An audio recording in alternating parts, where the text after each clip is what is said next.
जी बच्चों, तो आज हम बात करने जा रहे हैं हमारा चैप्टर नंबर 3 गैसेस और उसका क्वेश्चन नंबर 21 जो हमारे पास न्यूमेरिकल है और उसका पार्ट ए जो सा है उस पे आज हम बात करेंगे। तो सबसे पहले हमारे पास स्टेटमेंट है, कहता है relative densities of two gases.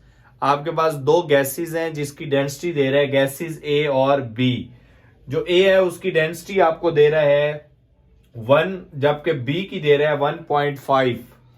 Find out the volume of B. आपने वॉल्यूम ऑफ बी फाइंड करना है विच विल डिफ्यूज। जब वो डिफ्यूज होगा, जब उसकी डिफ्यूजन होगी उस गैस की, तो उसका वॉल्यूम क्या होगा in the same time in which 150 decimetre cube आपके पास वॉल्यूम है ए का।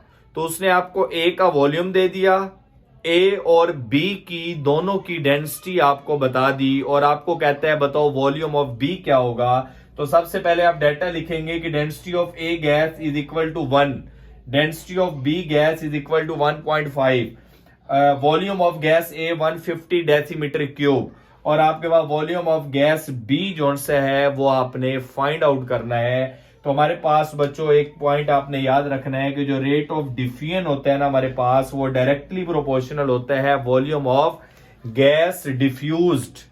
तो ये डायरेक्टली प्रोपोर्शनल होते हैं। तो हमारे पास यहाँ पे जो फार्मूला यूज होगा वो है हमारे पास volume of B divided by volume of A into square root D A over D B. जिस तरह आपने पढ़ा था ग्राहम्स लॉ ऑफ डिफ्यूजन और इफ्यूजन, वो आपको कहता था रेट ऑफ डिफ्यूजन और effusion of gases is inversely proportional to their molar mass और इट्स डेंसिटी। तो वहां पे भी आप इसी तरह से फार्मूला एक बनाते थे। तो ये फार्मूला आपने यहाँ पे यूज करना है। बस ये ख्याल करना है अगर वी बी आपने यहाँ पे ऊपर लिखा हुआ है ना, तो यहाँ पे आपके पास जो डेंसिटी ऑफ बी गैस है वो नीचे होगा, और ए आपके पास अगर नीचे है तो वहां पे डेंसिटी ऑफ ए गैस ऊपर होगी, और इसका स्क्वायर रूट लेना भूलना नहीं आपने। तो अब हम यहाँ पे जो है नेक्स्ट, तो पुटिंग द वैल्यू, हम फार्मूले में वैल्यू पुट करते हैं। हमें पता है वी ए हमारे पास उसने दिया हुआ है 150 डेसीमीटर क्यूब। हमारे पास density of A gas density of B gas हमें दी गई है 1.5।